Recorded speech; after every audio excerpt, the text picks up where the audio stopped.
Hi and warm greetings to the 5th Children's Science, Nature and Wildlife Film Festival 2026. It is truly an honor to be officially selected and share the stage with such a young, passionate and vibrant audience. So the Big One Wildlife Sanctuary is a man-made reservoir which came into existence after the construction of the Ujani Dam.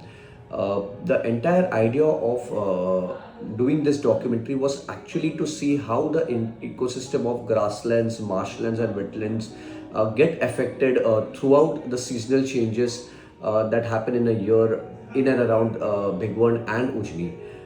That's how we started shooting for this documentary. And basically we realized that there is so much that wildlife has to offer. When we started shooting, we actually had a time frame in mind to complete this documentary.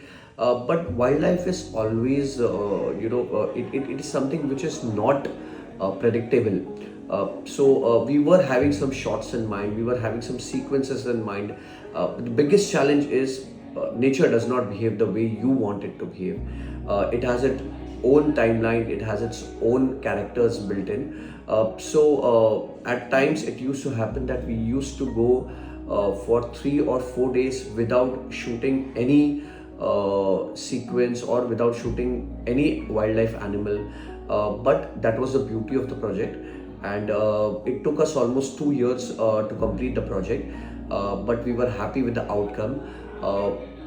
There were some shots that we had in mind that we had seen earlier happening in Big One, but somehow because of the nature of the entire ecosystem, it was always presenting us with something different over there, which we have been able to capture and present through this documentary.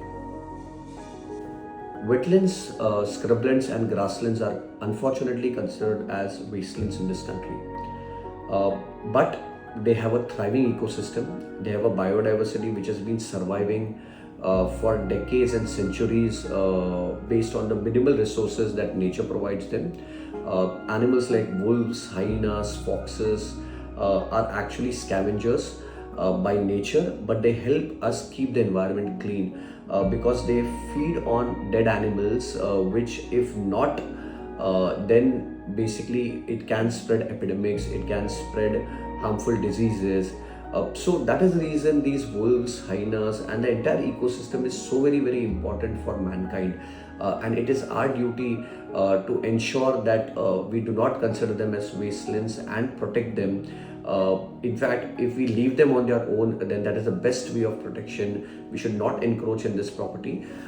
So basically that is the entire thought process that we had when we started working on this film, and we were trying to show the seasonal changes that happened and how these seasonal changes are directly affecting the landscape and the biodiversity.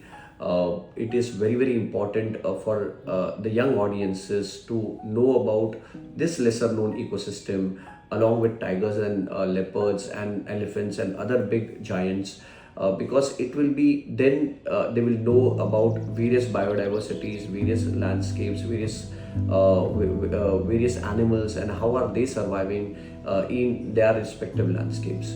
So that is the thought process behind working on this entire documentary.